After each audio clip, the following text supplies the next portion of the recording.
మక్తల్ జనజాతి రాష్ట్ర సభలో సీఎం రేవంత్ రెడ్డి మాట్లాడుతున్నారు. లైవ్ చూద్దాం. మీ ఇష్టం, మేము కర్ణాటకలో బ్రిడ్జ్ అవతల నుంచి అటే పోతామన్నారు. రాత్రంతా నాకు నిద్ర లేకుండే, మా శ్రీహరిని నిద్ర పోనీయలే. ఎట్లా చేద్దాం, మన నాయకుడు వస్తే కనీసం ఒక 5,000 మంది అన్న ఉండాలి కదా. రాత్రి నువ్వు ఫంక్షన్ హాల్ తీసుకొని అందరికి భోజనం పెట్టి ఇక్కడనే ఉంచాలి అని అన్నా. నువ్వేం ఫికర్ చేయకు, 5,000 కాదు, మక్తల్ నుంచే 25,000 మంది వస్తాం.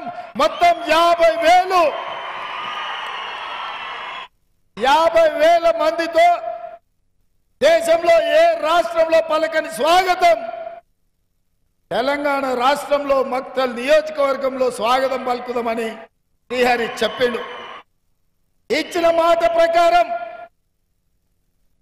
మీరందరూ ఆనాడు దాదాపుగా రాష్ట్రం నలుమూలల నుంచి మక్తల్ నియోజకవర్గం నుంచి 1,00,000 మంది ఉదయం 7ంటికే రాహుల్ గాంధీ గారికి స్వాగతం పలికి రాబోయే రోజుల్లో తెలంగాణ రాష్ట్రంలో 3 రంగుల జెండా ఎగరబోతుంది, కాంగ్రెస్ పార్టీ గెలవబోతుందని ఆనాడు మీరు నమ్మకం ధైర్యం ఇచ్చిండ్రు. అందుకే మిత్రులారా, ఇవాళ నేను అడుగుతున్నా, ఢిల్లీ నుంచి మోడీ వచ్చిండు, పక్కనే నారాయణపేటలో ఉన్నాడు.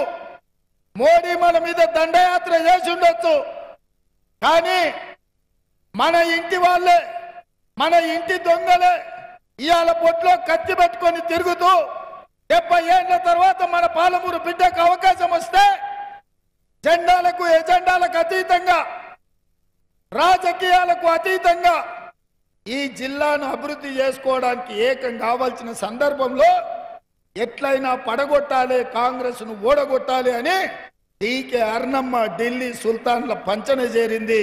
ఇవాళ కాంగ్రెస్ ను ఓడగొట్టాలని చూస్తుంది. మిత్రులారా, నేను అడుగుతున్నా, అర్ణమ్మ ఒక్కసారి నువ్వు ఎంపీ కాకపోతే తెలంగాణకు వచ్చే నష్టం లేదు, పాలమూరుకు వచ్చే కష్టం లేదు. కానీ ఇవాళ అనుకోని తప్పిదం ఈ పార్లమెంటు నుంచి జరిగితే ఈ ప్రాజెక్టులన్నీ ఎక్కడక్కడ ఆగిపోతాయి. పాలమూరు రంగారెడ్డి ఎత్తిపోతలకు జాతీయ ప్రాజెక్టు రాదు, మక్తల్ నారాయణపేట కొడంగల్ ఎత్తిపోతల పథకం పూర్తి కాదు, కృష్ణా వికారాబాద్ రైల్వే లైన్ మనకు రైలు రాదు, సంగమండ అక్కడనే ఉంటది, కోయిల్ సాగర్ ఇక్కడనే ఉంటది. భీమా ప్రాజెక్టు భవిష్యత్తు గందరగోళంలో పడుతుంది.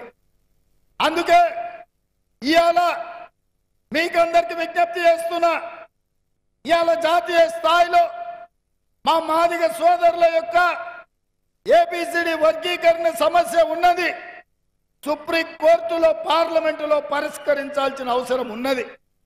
ఇదే కాదు, మా ముదిరాజు బిడ్డలు ఎంతో కాలం నుంచి బీసీడీ నుంచి బీసీఏలోకి మార్చండి అని అడుగుతున్నారు. ఇవాళ ఆ సమస్యను పరిష్కరించాలి అంటే సుప్రీంకోర్టులో కొట్లాడాలి. మీ 32 గ్రామాలకు రోడ్లు కావాలన్నా, మీ మున్సిపల్ కోర్టు పూర్తి కావాలన్నా, మీ డిగ్రీ కాలేజ్ రావాలన్నా, మాదిగా ఉపకులాల ఏబిసిడి వర్గీకరణ జరగాలన్నా, ముదిరాజ్ సోదరులు ఏ కేటగిరీలోకి రావాలన్నా, మా వాల్మీకి బోయలు ఎస్టీ జాబితాలో చేరాలన్నా పార్లమెంటులో మీకు కొట్లాడేవాడు కావాలి, మీ తరఫున ప్రశ్నించే గొంతుగా ఉండాలి, మీకోసం కష్టపడి మీ బిడ్డగా పనిచేస్తోడు ఢిల్లీలో ఉండాలి. అందుకే ఇవాళ మీ బిడ్డగా, మీ సోదరుడిగా ఈ రాష్ట్రానికి ముఖ్యమంత్రిగా ఉన్న పాలమూరు జిల్లాను సస్యశ్యామలం చేసి అభివృద్ధి చేసే బాధ్యత నేను తీసుకుంటా. నాకు ఢిల్లీలో చేదోడుగా వాదోడుగా మీ సమస్యల పరిష్కారానికి పనిచేసే యువకుడుగా మిత్రుడు వంశీచంద్రెడ్డి ఢిల్లీలో ఉండాలి. ఇవాళ ఎంపీ పదవి కోసం కాదు, వంశీ ఢిల్లీలో డిడబ్ల్యూసి మెంబర్, అవసరం అనుకుంటే ఒక్క సంతకంతో రాజ్యసభకైనా పంపించే శక్తి ఇవాళ మీ బిడ్డగా నాకుంది. కానీ ఈ ప్రాంత ప్రజల చేత ఎన్నికై ఢిల్లీకి పోతే ఈ ప్రాంత సమస్యల మీద కొట్లాడతాడు, ఈ ప్రాంత సమస్యల్ని పరిష్కరిస్తాడు, ఈ ప్రాంత సమస్యల్ని నా దృష్టికి తీసుకొస్తాడు, మీ తరపున మీ వాడుగా మీకోసం పనిచేస్తాడు. కానీ అదే అర్ణమ్మ 10 ఏళ్ల నుంచి నరేంద్ర మోడీ ఉన్నాడు, 5 ఏళ్ల నుంచి పాలమూరు రంగారెడ్డి ఎత్తిపోతలకు జాతీయ ప్రాజెక్టు తేలే ఆమె మాత్రం జాతీయ ఉపాధ్యక్షురాలు పదవి తెచ్చుకున్నది. మనకేమన్నా తెచ్చిందా? మనకేమన్నా ఇచ్చిందా? అర్ణమ్మ కాంట్రాక్ట్లు వాళ్ళే తెచ్చుకున్నారు, రాజకీయ పదవులు వాళ్ళే తెచ్చుకున్నారు. అర్ణమ్మ గెలిస్తే బంగ్లోలకు లాభం అవుతుంది, మళ్ళీ మాజీ ఎమ్మెల్యే ఇసుక దందాలు చేస్తాడు, మీ మీద అక్రమ కేసులు పెడతాడు, మిమ్మల్ని జైళ్లకు పంపిస్తాడు. 10 ఏళ్ళు మిమ్మల్ని పిశాచిలాగా పట్టి పీడిస్తుంటే మొన్నటి ఎన్నికల్లో ఆ పిశాచాన్ని పట్టి సీసలేసి బంధించిండ్రు. మళ్ళీ అర్ణమ్మగిన ఒకవేళ ఎంపీగా గిన గెగ్గుతే మీ మాజీ ఎమ్మెల్యే మళ్ళీ మీ ఊర్ల మీద పడతాడు, కృష్ణా వాగుల్లో దుంకుతాడు, ఈ ఇసుక దోపిడీకి పాల్పడతాడు. ఇవాళ బంగ్లాలు వేరు వేరు కాదు, బీఆర్ఎస్ బీజేపీ జెండాలు మాత్రమే వేరు. పొద్దటిపూట అటుపక్క ఇటుపక్క ఉంటారు, చీకట్లయితే అంత ఒక్క దగ్గరనే కలుస్తారు. అందుకే ఇవాళ కాంగ్రెస్ పార్టీ కార్యకర్తల్ని అప్రమత్తంగా అమ్మని చెప్తున్నా, ఆలోచన చేయండి అని అడుగుతున్నా. ఇవాళ మీరు ఆలోచనతోటి కాంగ్రెస్ పార్టీని గెలిపించకపోతే మన సమస్యలు పరిష్కారం అవుడే కాదు. బీజేపీ వాళ్ళ కుట్ర ఒక్కటే, బీజేపీ ఆలోచన చేసేది ఒక్కటే, 400 సీట్లు రావాలి, రాజ్యాంగాన్ని మార్చాలి, రిజర్వేషన్లు రద్దు చేయాలి. ఈడికొచ్చిన మా ఎస్సీ ఎస్టీ బీసీ మైనారిటీ సోదరులను నేను అడుగుతున్నా, మీరు బీజేపీకి వేసే ప్రతి ఓటు మీ రిజర్వేషన్ల రద్దుపై ఒక తీర్పు. అందుకే ఇవాళ రిజర్వేషన్లు బీజేపీకి ఓటేస్తే రద్దయిపోతాయి. ఇవాళ బీజేపీ గెలిస్తే మతాల మధ్యలో చిచ్చు పెడతాడు, మనుషుల మధ్యలో పంచాయతీ పెడతాడు, దాంతో మన అభివృద్ధి ఎక్కడికక్కడ ఆగిపోతుంది. అందుకే మిత్రులారా, ఇవాళ మన నగరం ప్రశాంతంగా ఉంది, మన నగరానికి జాతీయ అంతర్జాతీయ పెట్టుబడులు వస్తున్నాయి, మన ప్రాంతానికి పరిశ్రమలు వస్తున్నాయి, మన ప్రాంతం అభివృద్ధి చెందుతుంది. కానీ అదే బీజేపీని కోటేస్తే పొద్దున్న లేస్తే పంచాయతీలే, పొద్దున్న లేస్తే మనుషుల మధ్యలో చిచ్చు పెట్టి ఇవాళ రాష్ట్రాన్ని దెబ్బతీయాలని చూస్తున్నారు. అందుకే మిత్రులారా, ఉత్తరప్రదేశ్లో బీజేపీ ఉంది. ఎవడైనా ఏ పెట్టుబడిదారుడైనా ఏ పరిశ్రమైనా ఉత్తరప్రదేశ్ పోయిందా ఒక్కసారి ఆలోచన చేయండి. ఉత్తరప్రదేశ్లో నరేంద్ర మోడీ ఉన్నాడు, రాజ్నాథ్ సింగ్ ఉన్నాడు, నిర్మలా సీతారామన్ ఉన్నది, యోగి ఉన్నాడు ముఖ్యమంత్రిగా. ఇంత ఉద్దండులు ఉంటే ఉత్తరప్రదేశ్కు ఎందుకు పెట్టుబడులు పోతలేవు?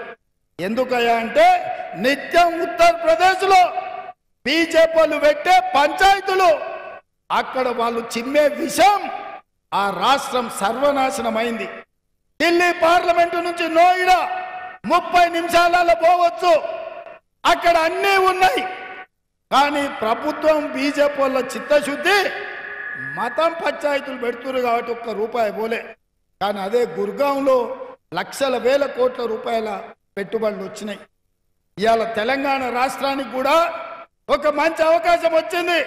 2004 నుంచి 2014 వరకు డాక్టర్ వైఎస్ రాజశేఖర రెడ్డి గారి నేతృత్వంలో ఔటర్ రింగ్ రోడ్ వచ్చింది, అంతర్జాతీయ ఎయిర్పోర్ట్ వచ్చింది, ఐటీ పరిశ్రమలు వచ్చినాయి, ఫార్మా పరిశ్రమలు వచ్చినాయి, మెట్రో రైలు వచ్చింది, కృష్ణానది జలాలు వచ్చినాయి, గోదావరి జలాలు వచ్చినాయి, వేల కోట్ల రూపాయల పెట్టుబడులు వచ్చినాయి, లక్షలాది మందికి ఉద్యోగ ఉపాధి అవకాశాలు వచ్చినాయి. ఇవాళ అందుకే ఈ రాష్ట్రంలో ఒకవేళ అప్పి తప్పి ఎవరైనా బీజేపీకి ఓటేస్తే ఈ రాష్ట్రం విధ్వంసం అవుతుంది, ఈ రాష్ట్రం పూర్తిగా 100 సంవత్సరాలు వెనక్కిపోతుంది. అందుకే తెలంగాణ సమాజాన్ని ఆలోచన చేయమంటున్నా. తెలంగాణ చదువుకున్న యువకుల్ని బయటికి రాండి, కదలండి. ఈ రోజు పెను ప్రమాదం పొంచి ఉన్నది. మీకున్న ఎస్సీ ఎస్టీ బీసీ మైనారిటీ రిజర్వేషన్లను బీజేపీ రద్దు చేస్తా అంటుంది, రాజ్యాంగాన్ని మారుస్తా అంటుంది, మత చిచ్చు పెడతా అంటుంది, మనుషుల మధ్యలో పంచాయతీ పెడతా అంటుంది. మత చిచ్చు పెట్టినా మనుషుల మధ్యలో పంచాయతీ పెట్టినా మన రాష్ట్రానికి రావాల్సిన పెట్టుబడులు రావు. నిరుద్యోగ సమస్యతోని యువకులు ఆత్మహత్యలు చేసుకునే పరిస్థితి వస్తుంది.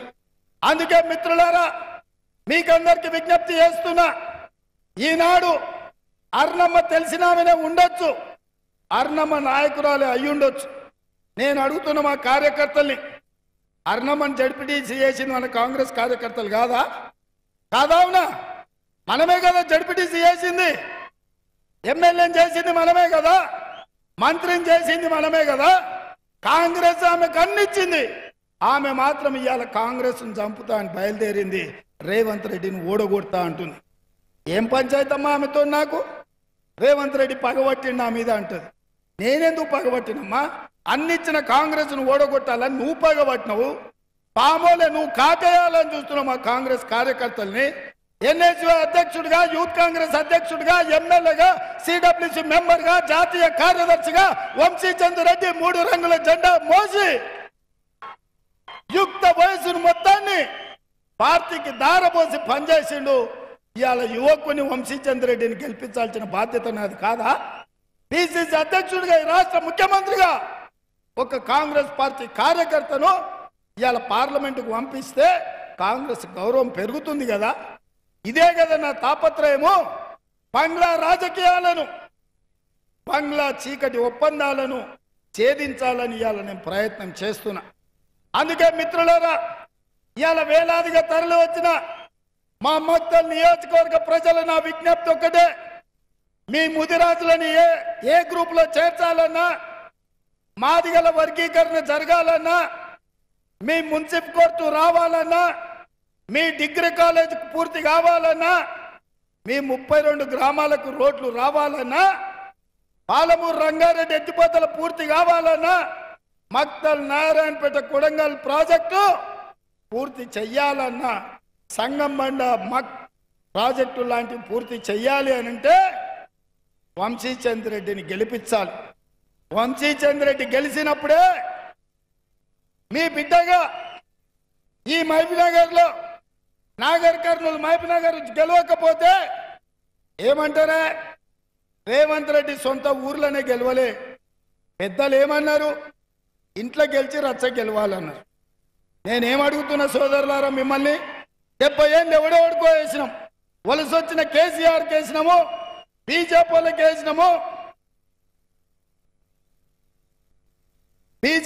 వేసినాము, ఎవడెవడికో ఓటు వేసినాం. ఇన్నిసార్లు మందికి వేసినాం. ఈసారి మనం వేసుకుందామని నేను అడుగుతున్నా.